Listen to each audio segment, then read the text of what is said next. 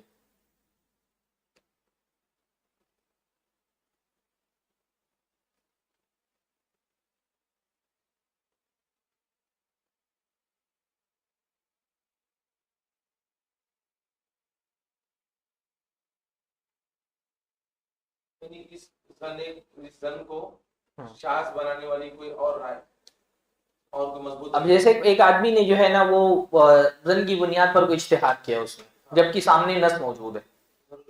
تو جب نص موجود ہے تو اجتہاد نہیں کر سکتا ہے نا, وہ اجتہاد سے اس کو زن کا فائدہ ہو رہا ہے جبکہ مقابلے میں نص موجود ہے. تو اسی لیے علماء کہتے ہیں نا لا اجتہاد مع النص, نص کے ساتھ اجتہاد نہیں ہے, یعنی جب نص سامنے موجود ہے تو اجتہاد کرنے کی ضرورت نہیں ہے. کلیئر ہے؟ تو دو چیزیں ہو گئی, دنیاوی معاملات میں, دوسرا شریعت کے معاملات میں. شریعت کے معاملے میں زن پر عمل کیا جائے گا دو شرطوں کے ساتھ. پہلا جو زن ہے اس کی دلیل ہونی چاہیے, دوسرا اس کے مقابل میں دلیل نہیں ہونی چاہیے. اس کی دلیل کیا ہے ان الظن لا یغنی من الحق شیئا, کہ جب حق سامنے ہو تو پھر زن کا کوئی جو ہے وہ اعتبار نہیں ہوتا. تیسری صورت ہے لوگوں پر حکم لگانے کے معاملے میں زن, کسی پر کوئی حکم لگانے کے معاملے میں زن. تو حکم لگا ایک وہ جو میں نے پہلی بات کی تھی نا وہ رائے رکھنے والی تھی دنیاوی امور میں, لیکن کسی پر اگر حکم لگانا ہے تو حکم لگانے کے لیے زن کو بنیاد نہیں بنایا جا سکتا.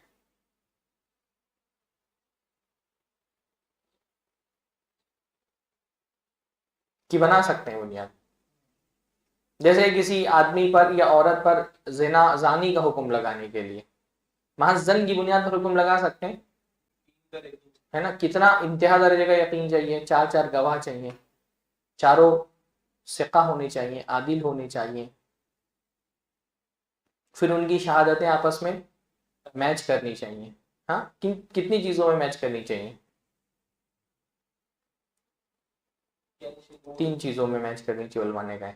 یعنی اگر کسی آدمی کے بارے میں یا کسی عورت کے بارے میں 4 لوگ گواہی دے رہے ہیں کہ انہوں نے زنا کیا ہے تو 3 چیزوں میں میچ کرنی چاہیے.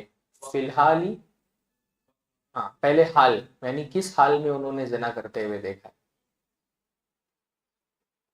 مطلب جو ایک ہے نا کہ اگر ایک بستر کے اندر دیکھ لیا عورت اور مرد کو تو آپ اس پہ زنا کی تہمت نہیں لگا سکتے.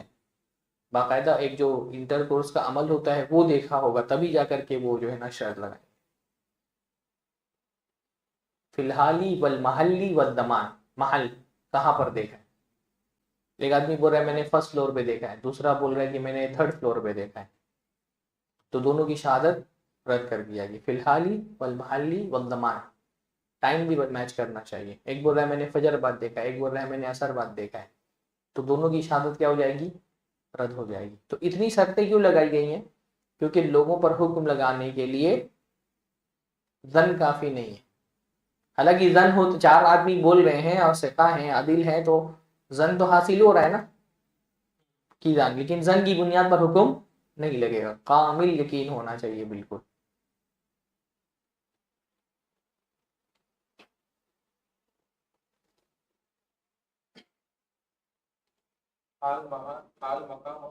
فی الحالی والمحلی والزمان.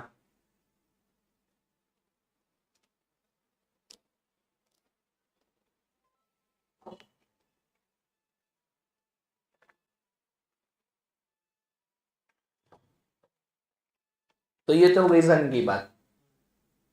باقی رہا شک کا معاملہ تو ظاہر سی بات ہے شک کی بنیاد پر دین میں عمل نہیں ہوگا. شک کی بنیاد پر دین پہ عمل نہیں ہوگا. جیسے بدلی کا روزہ ہے تو شک تو ہوتا ہے نا کہ ہو سکتا ہے چاند نکلا ہو سکتا ہے چاند مطلب بدلی کا دن تھا تو بدلی میں کیا ہے چانس ہوتا ہے کہ بھئی ہو سکتا ہے چاند نکلا ہو بدلی کی وجہ سے نہیں دکھائی دیا. تو دونوں طرف مساوی احتمال ہوتا ہے نا, نکلنے اور نہیں نکلنے دونوں کا احتمال مساوی ہوتا ہے. لیکن اس کی بنیاد پر روزہ چھوڑا جائے گا, روزہ رکھا جائے گا, روزہ نہیں رکھا جائے گا نا اس کی بنیاد. شروعات میں تو نہیں رکھا جائے گا ہاں اور اینڈ میں تو نہیں چھوڑا جائے گا. ہاں تو دونوں کا حکم وہی ہے نا, دونوں کی وجہ یہی ہے نا کہ شک ہے, کیونکہ ادھر جو ہے وہ شعبان کے مہینے کا ہونا یقین سے حاصل, اس لیے جب چاند نہیں دکھا تو بدلی کا روزہ نہیں رکھیں گے کیونکہ یقین کے مقابلے میں شک پر عمل نہیں کیا جائے گا. پھر یہاں رمضان کا ہونا یقین سے حاصل ہے تو اس یقین کو شک ظاہر نہیں کر سکتا. الیقین لا یزول بالشک, یقین جو ہے وہ شک سے ظاہر نہیں ہوتا ہے. تو نہ ادھر رکھیں گے نہ ادھر چھوڑیں گے, تو شک پر عمل نہیں کیا جائے گا. جیسے اس کی اور کوئی مثال بتائیے کہ شریعت میں شک پہ عمل کرنے سے روکا گیا.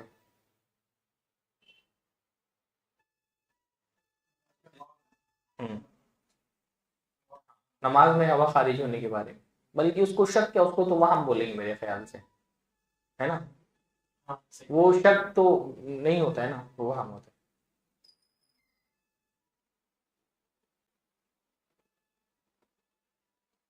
وہ یہ اس میں البتہ شک میں بعض صورتوں میں عمل ہوگا, جیسے بعض علماء نے ایک بات کہی ہے کہ کسی, جیسے اس کو ایک بات بتاتا ہوں, جیسے شک کہاں کہاں مؤثر بھی ہو سکتا ہے. جیسے نماز میں اگر کسی کو شک ہو جائے ہاں کہ 2 رکعت پڑھی ہے یا 3 رکعت پڑھی ہے نا, تو اس میں کیا ہوگا سجدہ سہو ہوگا. لیکن اس شک کی بھی شرطیں ہیں نا, یہ شک مؤثر ہوگا لیکن اس کی شرطیں کیا, ایک تو عمل کے پہلے یا عمل کے درمیان میں شک ہو, عمل کے بعد شک ہوگا تو وہ مؤثر نہیں ہوگا.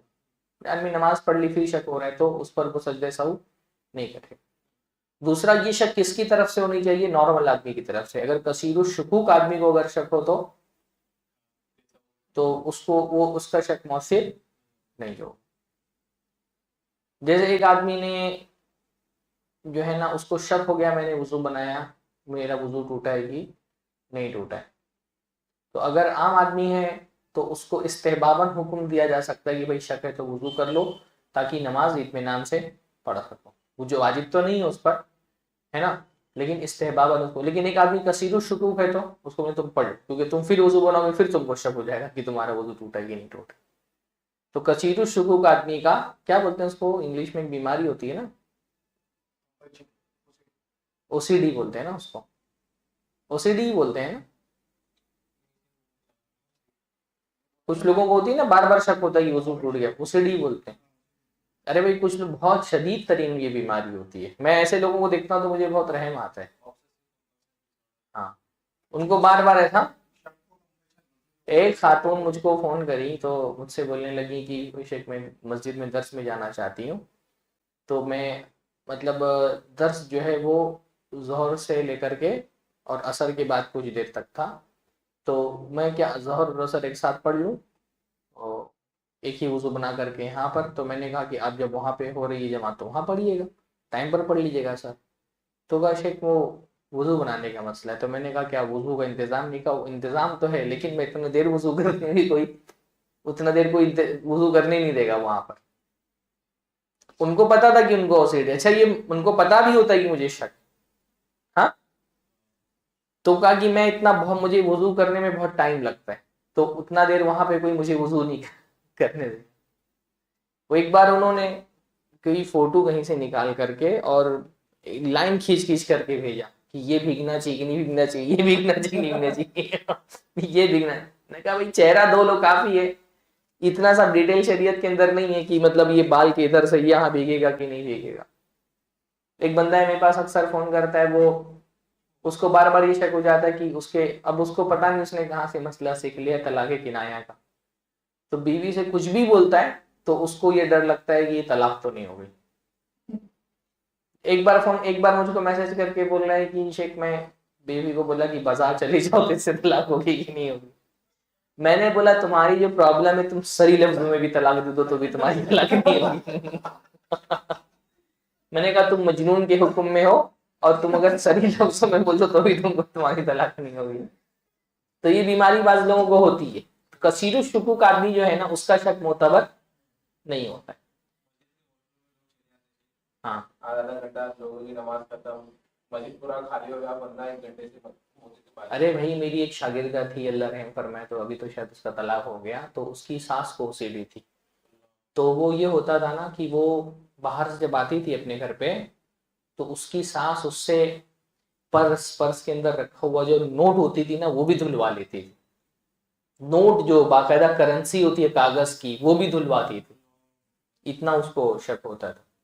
کسی کو ایسا ہے کہ سامان ادھر سے کرو گے تو وہ فریز ہو جاتا ہے جب تک وہ جگہ پر واپس نہیں رہے گا. یہ الگ الگ قسم کی نفسیات ہوتی ہے. تو بہرحال بتا میں رہا ہوں کہ شک بعض مرتبہ اس سے بعض احکام متعلق ہوتے ہیں، لیکن وہ اس کے لیے شرط کیا ہے کہ وہ عمل سے پہلے ہو یا عمل کے درمیان میں ہے نا. عمل کرنے کے بعد کسی کو شک ہو رہا ہے تو وہ شک مؤثر نہیں ہوگا. دوسرا کیا ہے کہ وہ شک جو ہے کیسا ہونا چاہیے، وہ شک ایسا ہاں عمل نہیں، وہ کثیر الشکوک آدمی کی طرف سے نہیں ہونا چاہیے. پہلا تو عمل سے پہلے ہونا چاہیے، عمل کے بیچ میں ہونا چاہیے. دوسرا وہ کثیر الشکوک آدمی کی طرف سے نہیں ہونا چاہیے.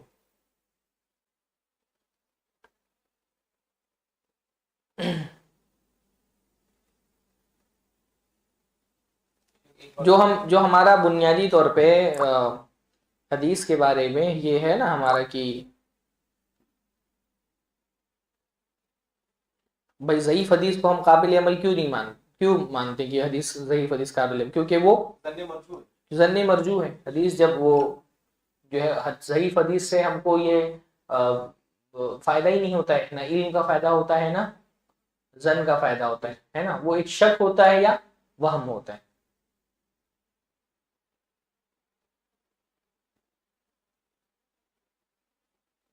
وہم تو رہے گا. اچھا یہ جب بھی ہم کہتے ہیں احتمال نہ علم کے مقابلے میں جو ہم احتمال کہہ رہے ہیں، ہاں احتمال سے مراد بھی وہ احتمال ہے جو دلیلوں کی بنیاد پر. ایسے مطلق احتمالات تو بہت سارے ہو سکتے ہیں، تو مطلق احتمال نہیں مراد ہے، وہ احتمال جو کسی وجہ سے اس کے پیچھے کوئی سبب، تب وہ ظن کہلائے گا. ورنہ علم کے مقابلے میں تو بہت سارے احتمالات ہو سکتے ہیں ہے نا، جب خیال آ سکتا ہے آدمی کو، لیکن وہ احتمال جو کسی وجہ سے ہو، کسی سبب سے ہو، کسی دلیل کی بنیاد پر.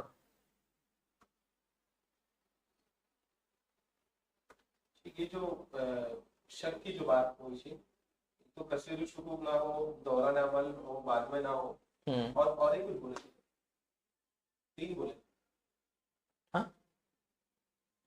شک کے تعلق سے جو بات بتائی نہیں 2 ہی بات بولا تھا نا میں نے.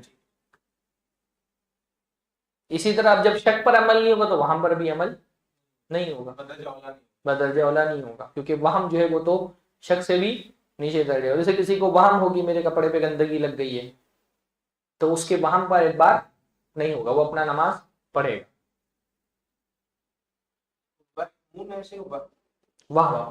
وہم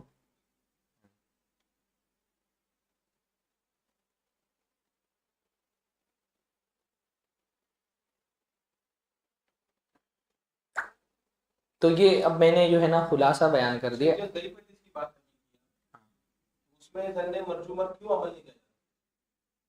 اسی لیے کیونکہ دین پہ عمل کرنے کے لیے یا تو یقینی علم ہونا چاہیے یا تو ظن غالب ہونا چاہیے.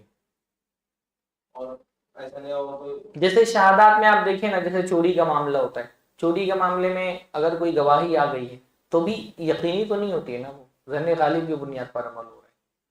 تو آپ دیکھیں گے شریعت میں یا تو علم کی بنیاد پر عمل ہوتا ہے، جیسے ہم نے اقیم الصلاۃ نماز پڑھو اللہ تعالیٰ نے واجب کیا ہے، یقین ایک دم حاصل ہو گیا آپ کو نا، تو یا تو یقین کی بنیاد پر آپ عمل کرتے ہیں یا بہت سارے معاملات میں ظن غالب کی بنیاد پر آپ عمل کرتے ہیں. اس کی کوئی گنجائش آپ کو نہیں ملتی کہ شک کی بنیاد پر کوئی عمل کریں آپ. مسئلہ رویت ہلال اور رویت شمس یعنی دن نماز کے اوقات میں جو فرق ہے، رویت ہلال کا تو یقینی ہونا ضروری ہے، یعنی انسان آنکھوں سے دیکھا ہوا ہونا چاہیے، ورنہ وہ شک کا بادشاہ باقی رہے گا. پر جبکہ نماز کے اوقات کے بارے میں اس کا شہادت ضروری نہیں ہے، اس کا ہو جانا ہی کافی ہے. اس طرح ایک مسئلہ ہوتا ہے. تو ظاہر سی بات ہے بھائی، سورج کے معاملے میں اور چاند کے معاملے کو سورج کے معاملے پر قیاس کرنا قیاس مال فارغ ہے، کیونکہ چاند کبھی نکلتا ہے کبھی نہیں نکلتا، سورج تو ہمیشہ ہی نکلے گا. سورج کا معاملہ چاند کی طرح نہیں، اس لیے سورج کی گواہی کیا دیں گے؟ مطلب روزانہ فجر میں لوگ دیکھیں گے جا کر کے نکلنے سورج نکلا کہ نہیں نکلا، گواہی دیں گے، پھر اذان ہوگی. سورج فجر کے وقت نکلتا ہے، سب کو پتہ ہے، ایک یقینی چیز ہے وہ. ہاں، اس وقت کوئی نکلا، یہ کوئی ہر دن دیکھنا ضروری نہیں ہے، کیونکہ اس کا ایک متعین ٹائم ہے نا. قرآن مجید میں اللہ تعالیٰ نے فرمایا نا کہ وہ کیسے ہوئے، الشمس تجری لمستقر لها تقدیر العزیز العلیم.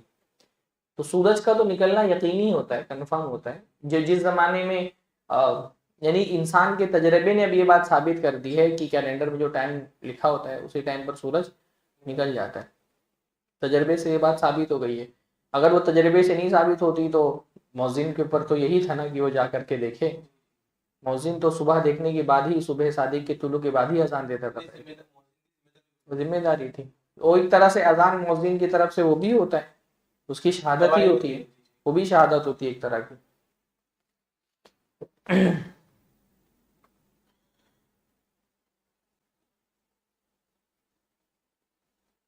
اب یہ کتاب ہم پڑھ لیتے ہیں. مسئلہ تو آپ کے سمجھ میں آ گیا نا. تو میں طریقہ یہی کہ میں آپ کو پہلے پورا مسئلہ سمجھا دوں، پھر آپ کو جب عبارتیں پڑھی جائیں تو آپ کو عبارت سمجھ میں آ جائے. العلم، العلم تعریف ہو، علم کی تعریف کیا ہے؟ ادراک الشیء علی ما هو علیہ ادراکا جازما، کسی چیز کو جاننا. پہلی چیز اس لیے شیخ نے کیا فرمائی؟ ادراک الشیء علی ما هو علیہ، جیسا کہ وہ ہے، یعنی اس کے حقیقت کے موافق. ادراکن جازمہ، یقینی طور پہ جاننا. ادراک الشیء علی ما هو علیہ ادراکن جازمہ کادراک ان الکل اکبر من الجزء، جیسے یہ جاننا کہ کل جو ہے وہ جز سے بڑا ہوتا ہے. کسی بھی چیز کا کل اس کے جز سے بڑا ہوگا. یہ ایک عقلی مثال شیخ نے دی. مثلا آم کی گٹلی، آم ہمیشہ اپنی گٹلی سے بڑا ہی ہوگا نا، کہ کبھی ایسا ہو سکتا ہے کہ آم جو ہے وہ چھوٹا ہو اور گٹلی بڑی ہو؟ ایسا نہیں ہو سکتا ہے نا. فلور جو ہے کسی کا بھی، وہ اس کے جو ہے پوری بلڈنگ سے چھوٹا ہی ہوگا. پوری بلڈنگ ایسا نہیں ہو سکتا کہ فلور بڑا ہے اور بلڈنگ چھوٹی ہے. تو کل جو ہے وہ جس سے، یا اس کی مثال لے سکتے ہیں جیسے باپ جو ہے وہ ہمیشہ بیٹے سے پہلے پیدا ہوگا. ایسا تو نہیں ہو سکتا ہے کہ بیٹا پہلے پیدا ہو گیا باپ بعد میں پیدا ہوا ہے. تو یہ عقلی مثال ہوئی. وَأَنَّ النِّيَّةَ شَرْطٌ فِي الْعِبَادَةِ، اور عبادت میں نیت کیا ہے؟ شرط ہے. یہ مثال وہاں پر کسی پر یعنی یہ جانتے ہیں آپ نا کہ عبادت میں شرط ہے. آپ انما الاعمال بالنیات، ہاں یقین ہے آپ کو کہ عبادت جو ہے بغیر نیت کے نہیں ہوتی. یا اور اسپیسیفک کرنا چاہیں تو جیسے تیمم جو ہے وہ، اس میں نیت شرط ہے. یہ بول رہے ہیں آپ، تیمم میں نیت شرط ہے. فخرج بقولنا ادراک الشیء عدم الادراک بالکلیہ، تو جب ہم نے کہا ادراک الشیء تو عدم الادراک بالکلیہ یعنی مکمل بالکلیہ نہ جاننا، یہ نکل گیا، یعنی کلیتاً آپ نہیں جانتے. اور یسمى الجہل البسیط، اور عدم الادراک بالکلیہ، عدم کا مطلب کیا ہوتا ہے؟ نہ ہونا. ادراک یعنی جاننا، عدم الادراک یعنی نہ جاننا، بالکلیہ یعنی کلیتاً. بالکلیہ کو انگلش میں کیا بولیں گے؟ انہوں نے کیا بولا انگلش ترجمے والوں نے؟ ہاں ان اٹس ہول بھی بول سکتے ہیں.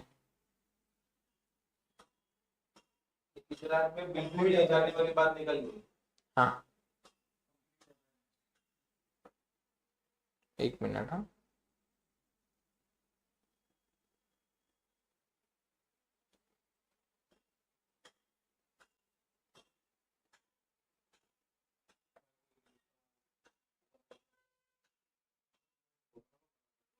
از the lack of the complete awareness of something, وہی کمپلیٹ اویئرنیس ہے.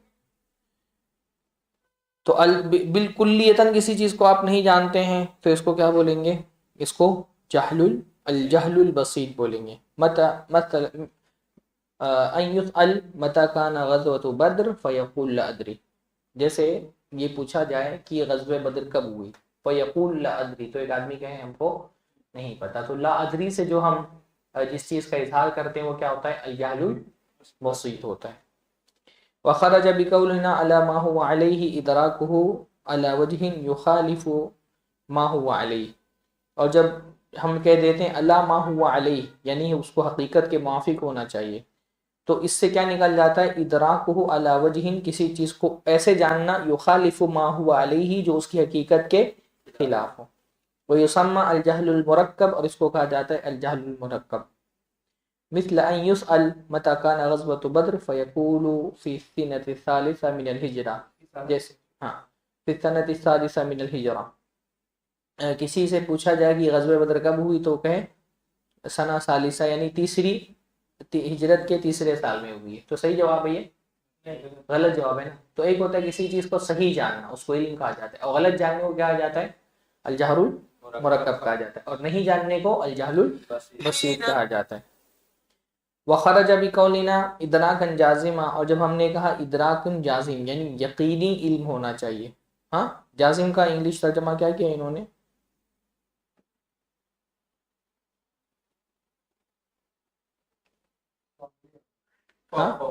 فملی.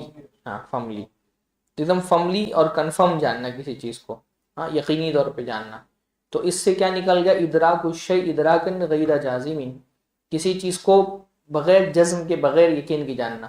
بحیث یحتمل عنده ان یکون علی غیر الوجہ الذی ادرکہ، اس طرح سے کہ یحتمل عنده اس کے پاس احتمال ہو، ان یکون علی غیر الوجہ الذی ادرکہ کہ یہ معاملہ جو ہے اس کے برخلاف ہو سکتا ہے جیسا وہ جانتا ہے، یعنی اس کے پاس احتمال، جانتا تو ہے لیکن اس کے برخلاف ایک احتمال بھی اس کے پاس موجود. کیا میں نے بتایا نا کہ یہ احتمال جو ہے وہ کیسا ہونا چاہیے؟ کسی دلیل اور سبب کی وجہ سے ہونی چاہیے، ایسی ہی احتمال نہیں، مطلق احتمال نہیں ہے. فلا يسمى ذلك علما، تو اس کو علم نہیں کہا جائے گا. ثم ان ترجح عنده احد الاحتمالين فالراجح ظن، پھر اگر اس کے پاس دونوں میں سے کوئی ایک احتمال راجح ہو تو اس کو جو راجح ہوگا اس کو کیا کہا جائے گا؟ ظن. والمرجو وہم، اور جو مرجو ہے اس کو کہا جائے گا وہم. وان تساوی الامران فهو شک، اور اگر دونوں معاملات اس کے یہاں برابر ہو تو اس کو کیا کہا جائے گا؟ شک کہا جائے گا. ایک بار اور پڑھ لیں.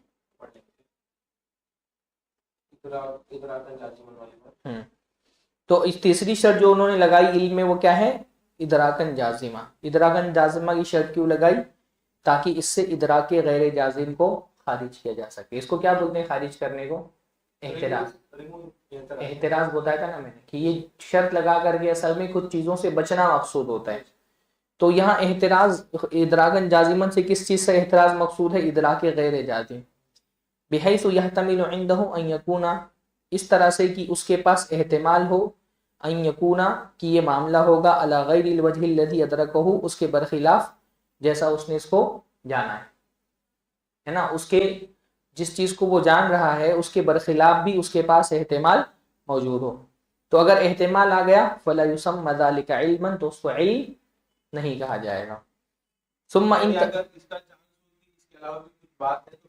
ہاں اگر اس کے پاس احتمال ہے اور وہ احتمال کسی سبب سے ہے، دلیل سے ہے، تو وہ علم نہیں کہلائے گا. پھر علم کس کو کہیں گے؟ جس میں یقین ہونا کامل.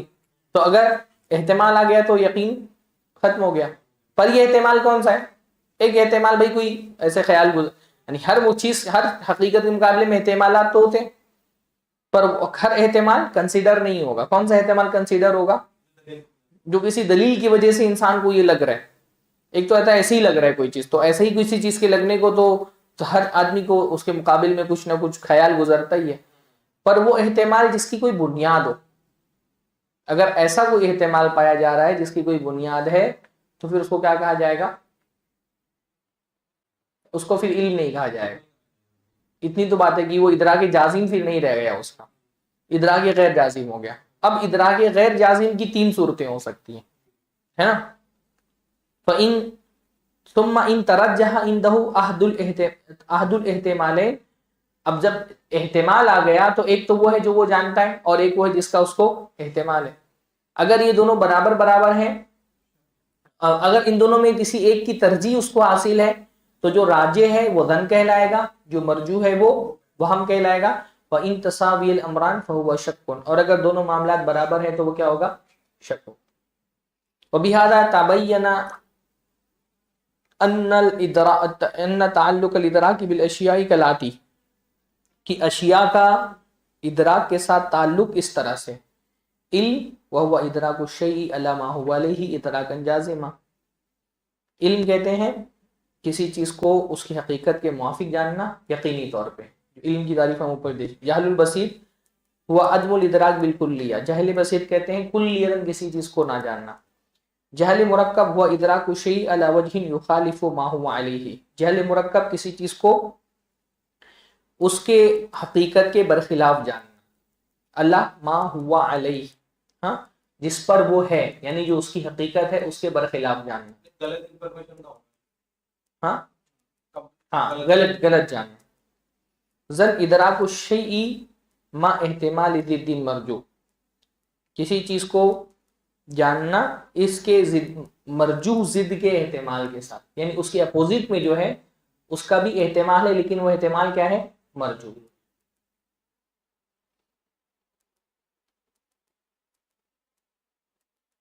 وہ ہم کس کو کہتے ہیں؟ ادراک الشیء ما احتمال ضد راجح، کسی چیز کو جاننا اس کے اپوزٹ والے، اس کے اپوزٹ کے راجح احتمال کے ساتھ، یعنی اس کے مقابلے میں جو احتمال ہے وہ راجح. شک ہوا ادراک الشیء ما احتمال ضد مساوی، کسی چیز کو جاننا اس کے مساوی احتمال کے ساتھ.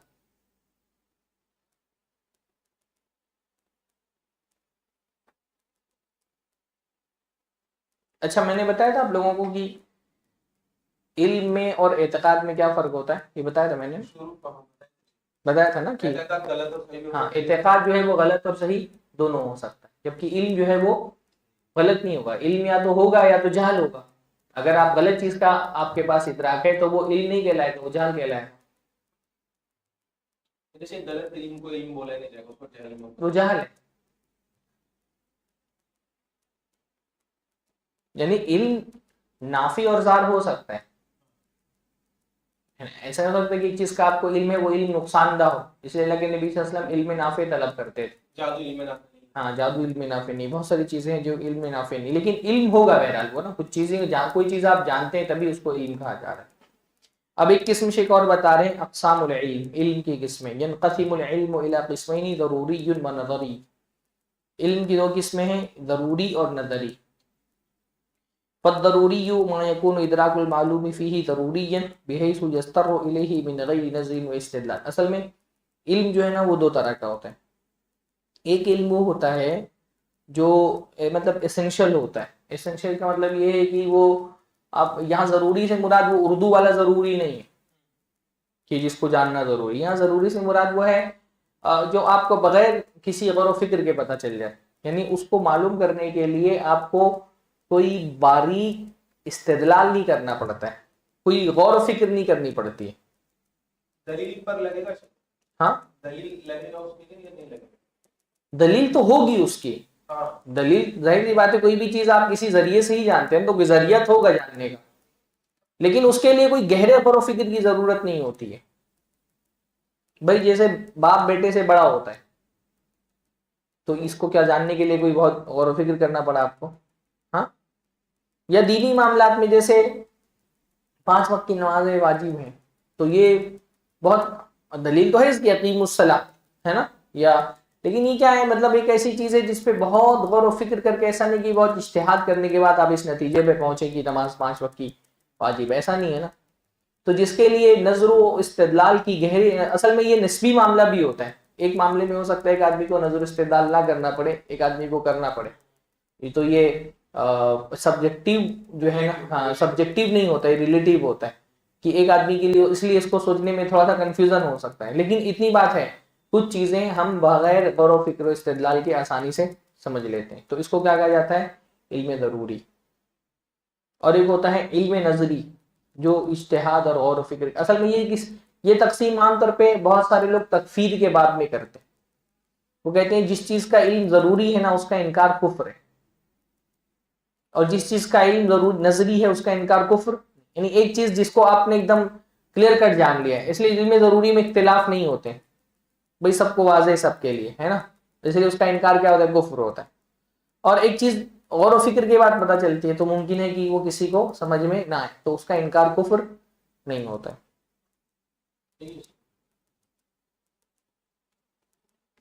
تو کہتے ہیں فضروری ما یکون ادراک المعلوم فیہ ضروری بہی. اچھا یہ آپ کے پاس اردو ترجمہ بھی ہے نا, اس میں دیکھیے ضروری کا ترجمہ انہوں نے کیا کیا ہے اردو میں, یقینی کیا ہے, کیا ترجمہ کیا ہے؟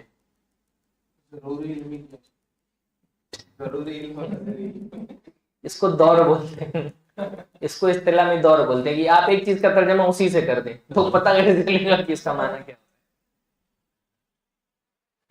ترجمے والے یہ گھپلا بہت کرتے ہیں کہ جہاں ترجمہ نہیں کر پائے تو عربی اور اردو میں الفاظ کیونکہ سیم استعمال ہوتے ہیں. ضروری سے مراد یہاں پہ میرے خیال سے مطلب اس کو, اب کچھ چیزیں ایسا ہوتی ہیں نا وہ سمجھ میں آ رہی ہوتی ہے لیکن یہ میں کہ ترجمہ کیا کیا جائے, یعنی وہ یقینی چیز ہے بالکل. ما یکون ادراک الفیہ, انگلش میں نا یہ چیز بولتے ہیں ایکسیم, اس کو ثابت کرنے کے لیے آپ کو بہت زیادہ کچھ زور لگانا نہیں پڑتا, یہ عام سی چیزیں سب کو سمجھ میں آ جاتی, وہی اصل میں مراد ہے یہاں پہ. انہوں نے انگلش والوں نے ترجمہ کیا ایسینشیل, تو یہ ایسینشیل کسی حد تک ٹھیک سمجھ میں آتا ترجمہ.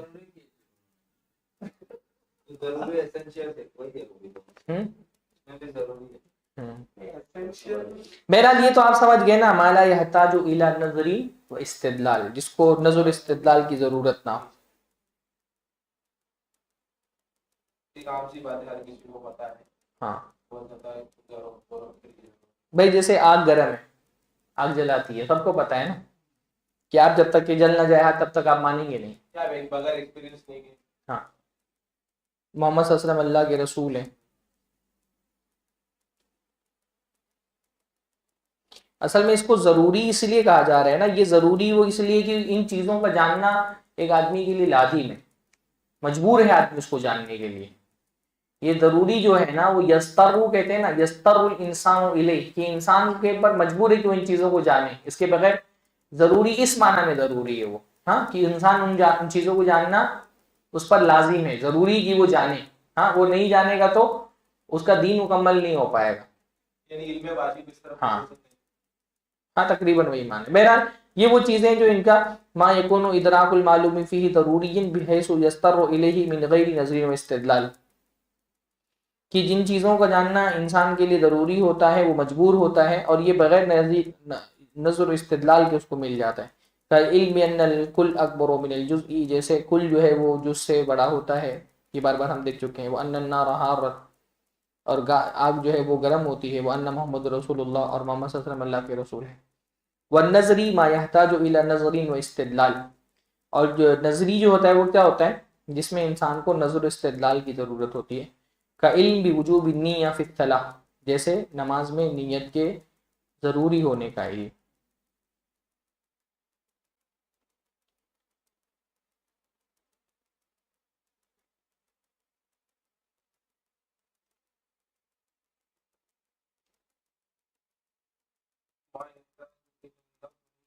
الا نظر, نظر یعنی غور و فکر, و استدلال یعنی مطلب دلیلوں ڈرائیو کرنا ہے. استدلال دلیلوں سے کوئی کسی نتیجے تک پہنچنا.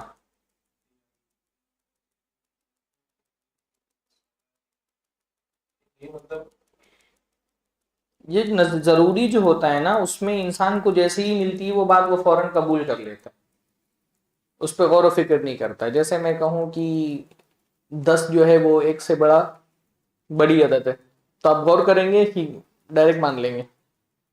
ہاں ہے نا, 10 جو ہے وہ 1 سے بڑا عدد ہے, یہ ثابت کرنے کے لیے آپ کو, ماننے کے لیے آپ کو استدلال نہیں کرنا پڑے گا نا. لیکن علم نظری جو ہوتا ہے اس میں کیا ہوتا ہے، میں اگر کوئی بات آپ کو بولوں گا تو آپ اس میں غور و فکر کرنے کے بعد ہی تصدیق کریں گے.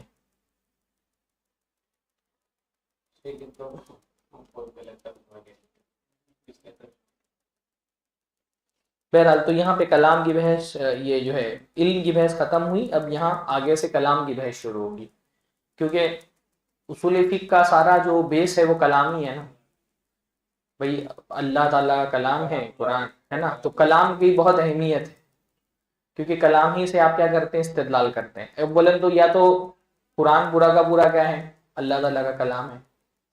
اللہ کے نبی صلی اللہ علیہ وسلم کی کچھ تو حدیثیں جو قولی ہیں وہ تو کلام ہے، باقی فعلی حدیثیں بھی کلام ہی کے ذریعے سے منتقل ہوئی ہیں.